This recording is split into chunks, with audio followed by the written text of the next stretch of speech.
Burgess from Denton County.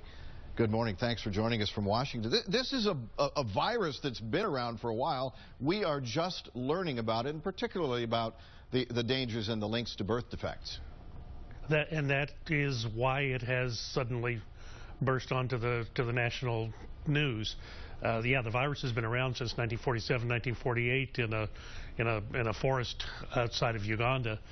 Now it's with the association with the rather large number of association of birth defects in the country of Brazil. It has got a lot of people looking at it. You got a briefing from some of the top scientists in the country the other day as a member of Congress, but also looking at it in a different way than many of your colleagues because you're also a physician. Yes, and sure, I'm very concerned about this. I mean, I think I heard someone say this is a wolf in sheep's clothing. The virus, if you or I were to get it, Tim, it might be a day's inconvenience, but for the child whose mom is pregnant, it can be devastating. The effects are lifelong.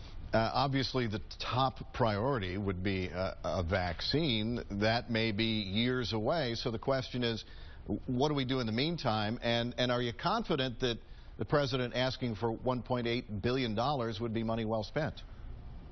Well, let's take both of those in turn. I would say what I learned yesterday at the briefing from Dr. Fauci was the vaccine may be a year away, not years away. So a little bit of good news there. It's quicker than I might have anticipated. Mosquito control, vector control is going to be the number one tool that we have to combat this for right now. The president's request was, I will confess to you, was a little bit vague. It was more in the form of a letter than an actual budgetary statement. There are actually that are still available from other disease outbreaks. You may recall Ebola from about 18 months ago. There is still money in those accounts, and that money can be reprogrammed and used. So it's not a question of money. It is very difficult for people not to come to Congress, and the first thing they ask for is additional funding. But the issue right now is getting the facts straight and making sure we do it in the right way. And again, you say vector control, and in layman's terms, that means, once again, it means spraying for the bugs. Get those mosquitoes. Yeah, get those tires out of your yard with standing water in them, and just do the basic things that we have been doing with other mosquito-borne illnesses, like West Nile. Well, right, and West Nile has given us some experience. So the concept of control with insecticides and spraying, I mean, that is something that I know we've dealt with in my cities for the past several years. That likely will become one of the top line discussions.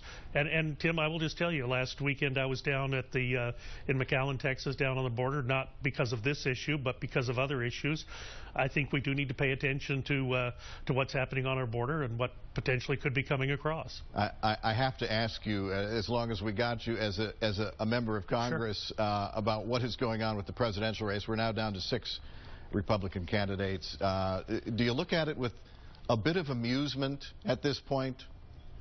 Well, I endorsed Senator Cruz when he ran for Senate, so I tell people he's a pre-existing condition with me. I'm all in for Ted Cruz, and I think he's going to do very well in the state of Texas. But you're correct. It has been interesting / fascinating to watch, and certainly unpredictable. What would your counsel be to Republican voters who are vetting these candidates with the March 1st primary coming up here in Texas, which is the earliest it's been in a very long time? Yes, it is. My advice is choose Cruz, but the big thing is choose wisely. Make sure you understand where each candidate is on all of the issues that are important to you, Republican or Democrat, and make your choice accordingly. Dr. Burgess, thanks very much. We appreciate it. Tim. We have a link to the more information, latest reports from the Centers for Disease Control on fox4news.com. It's 7.